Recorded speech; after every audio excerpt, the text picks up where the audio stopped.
Hey everyone, if you like the channel, please consider subscribing. It means a ton. Thanks so much. Enjoy the video. In lesson 3, I'm going to talk about where to find sheds, when to look, and how important timing is. So first off, let's just talk about how many elk sheds are really out there. Let's use the state of Colorado, for example. So the elk population in Colorado is about 250,000 elk. Roughly 20% of that population is bull elk, which means there's about 50,000 bull elk in the state. Every bull elk has 2 antlers, so 50,000 times 2, that's 100,000 elk sheds, fresh elk sheds hitting the ground every single year in the state of Colorado. That said, they're still incredibly hard to find, and you just really need to know where to focus your time and efforts. So now that we know there is really a lot of elk sheds to be found, let's just talk about an elk's movement patterns throughout the summer, fall, winter, spring months, specifically a bull elk's movement patterns. Knowing this information is just going to really help you hone in on where to search come springtime. In the summer months, bulls are going to be up at higher elevations, usually bachelored up. They're going to be away from the cows. If we're talking about Colorado specifically, especially in the Colorado mountains, I mean, a lot of these bulls, they're going to be up in these really high country basins up at 10,000 plus feet. The grass is going to be really deep up there. There's going to be a bunch of moisture.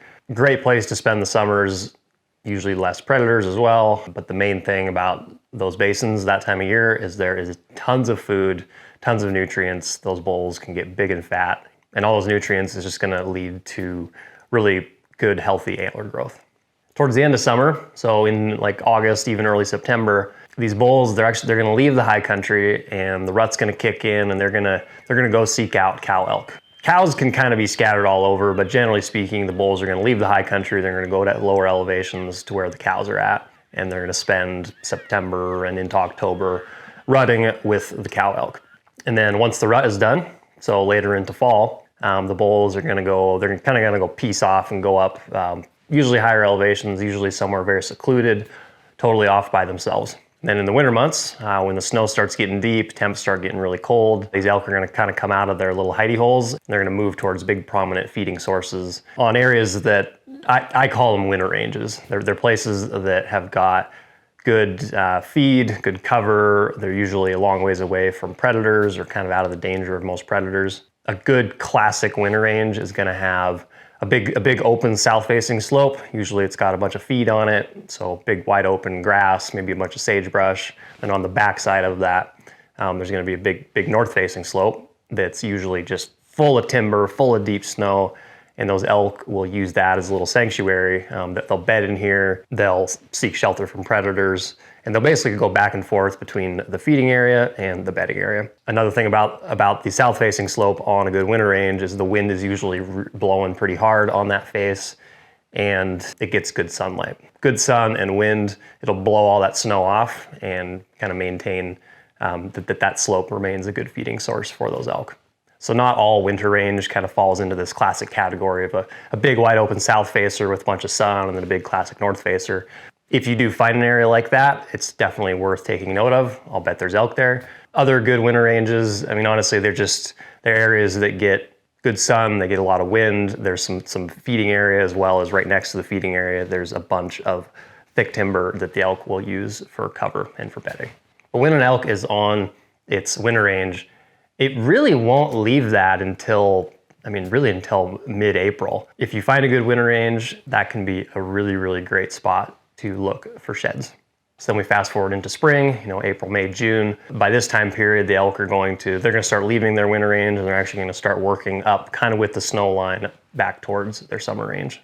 It's important to note as well that elk don't drop their sheds all on one date. They drop their sheds over the course of like a 6-week period. Some might drop in their classic winter range. Others are going to drop as they start to move up towards their summer range. So searching both of those areas is going to be a really good tactic for finding antlers.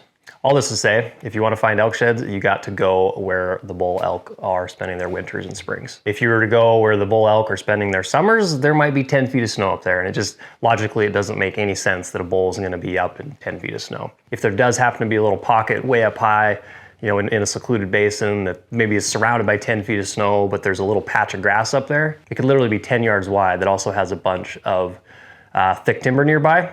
That legitimately could be a spot where the big bull elk might winter. Over the years, I found a few little zones like that. They're way higher than you would ever expect.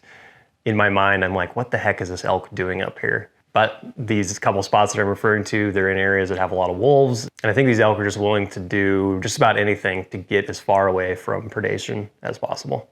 Next, I'm just gonna talk about timing, because timing is really everything with shed hunting.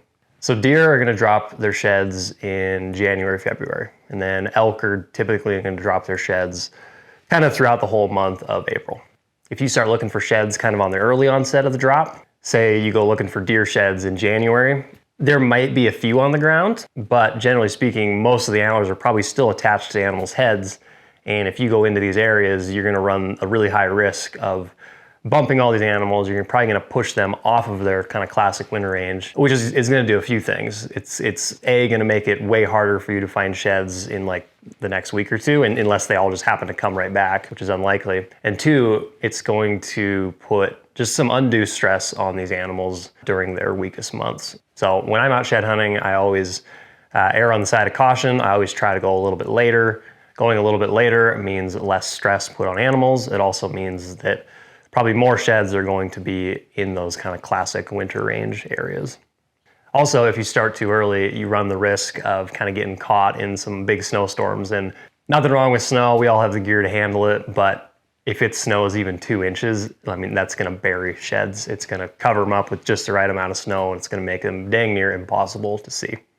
If you search too late into summer, like June, July, you can still shed hunt in June, but by mid-June, there's so many new grasses and stuff that have come up that, gosh, you could have a shed antler 10 yards away from you in a wide open field, but if there's a 6 inches of grass on it, unless that thing's got a really big tine sticking way up, odds are the grass is just totally gonna bury that shed, and you're gonna have no idea that thing is there. So if I could do it, I would absolutely shed hunt year round, but the conditions just really aren't that advantageous to it because new growth happens and those sheds just get buried in the grass.